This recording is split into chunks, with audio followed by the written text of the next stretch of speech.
heavyweight championship of all time. They're very calm. If you saw the interview, there's no question. It was October 30th, 1974. In the heart of Africa, millions watched a man they believed was finished. A former champion, a political outcast, a boxer long past his prime. Across the ring stood the most terrifying heavyweight on earth. Young, unstoppable, violent. Most people thought this would not be a fight. They thought it would be an execution. But to understand why the world doubted Muhammad Ali that night, you first have to understand everything he had already lost. Before he became a global icon, Muhammad Ali was known as Cassius Clay, a loudmouth from Louisville with lightning speed and endless confidence.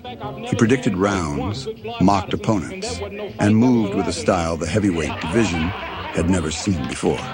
Heavyweights weren't supposed to float across the ring, but Ali did. And in 1964, he shocked the world against the feared heavyweight champion, Sonny Liston. Ali entered as a massive underdog. Liston was considered unbeatable, a destroyer. Many experts believed Ali would be seriously hurt. Instead, Ali humiliated him. Fast combinations, constant movement, relentless trash talk. And when Liston failed to answer the bell in the 7th round, Muhammad Ali became heavyweight champion of the world. They might be stopping it. That might be all, ladies and gentlemen. Get up there, Joe. But outside the ring, Get up in the ring. America was changing. The civil rights movement was exploding across the country. Protests filled the streets, and the Vietnam War was consuming thousands of lives.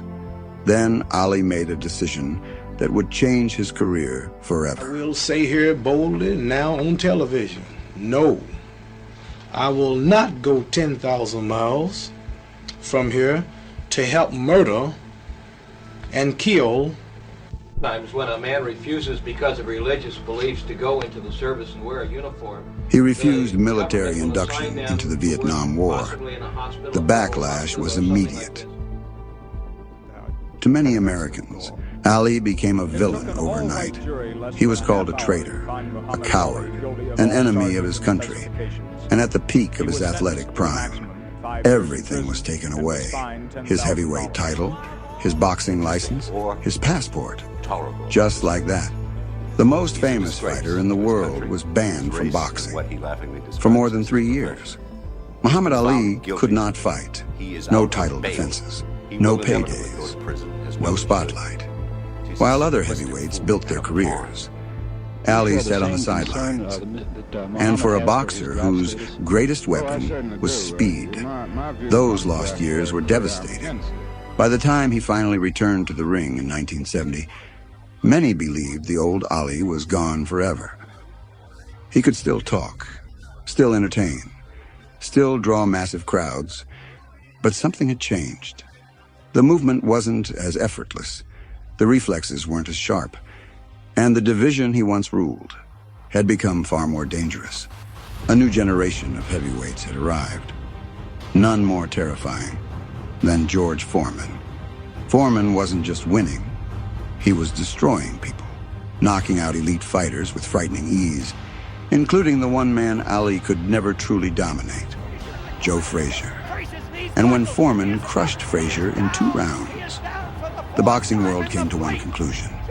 Muhammad Ali had no chance at 32 years old. After exile, controversy, defeat, and years of punishment, Ali traveled to Zaire as the underdog once again, not to defend greatness, but to prove he still had some left. And what happened next became one of the greatest nights in sports history. The heavyweight division belonged to one man, George Foreman. And he didn't just beat opponents, he destroyed them at only 25 years old.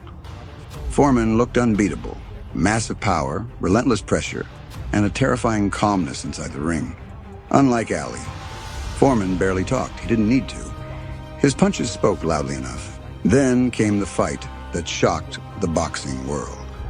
Joe Frazier, the same man who had handed Muhammad Ali his first professional defeat, was expected to give Foreman a war.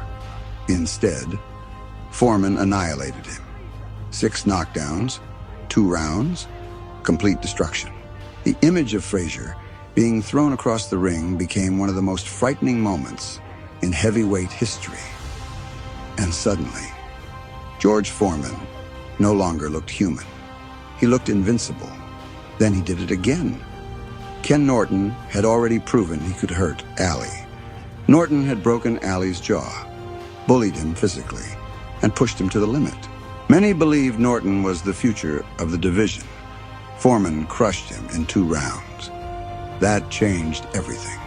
Because if Foreman could destroy the men who gave Ali nightmares, what chance did Ali have against Foreman himself? Predictions became brutal. Sports writers called the fight dangerous.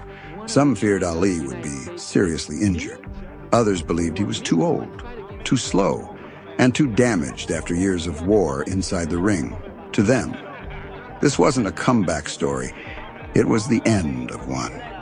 By now, Ali was 32 years old, and in heavyweight boxing, 32 could feel ancient, especially against a younger destroyer entering his prime. Ali's greatest weapon had always been speed, but speed fades. Reflexes slow. And unlike the young fighter who danced around Sonny Liston, this version of Ali absorbed punishment, sometimes willingly. The wars with Frazier had taken something out of him. Everyone could see it. Even Ali himself knew he could no longer fight the same way forever. But what nobody realized was that Ali had already begun changing, adapting, thinking differently. If he could no longer outrun monsters like George Foreman, then maybe he would have to outsmart them. And while the world focused on Foreman's power, Muhammad Ali was quietly building a plan so dangerous it sounded insane. Because in Africa, Ali wasn't preparing to survive George Foreman. He was preparing to let George Foreman punch himself out. Central Africa, Kinshasa, Zaire, today known as the Democratic Republic of the Congo. To many Americans, it felt unfamiliar, distant, almost mysterious. But to Muhammad Ali, it became the perfect stage. From the moment Ali arrived in Zaire, something felt different. The people didn't just welcome him, they embraced him everywhere he went. Crowds surrounded him, laughing, cheering, running beside him through the streets. Ali wasn't behaving like a distant celebrity. He talked to people directly, joked constantly, played with children, and in return, the people of Zaire treated him like one of their own. Then the chant began.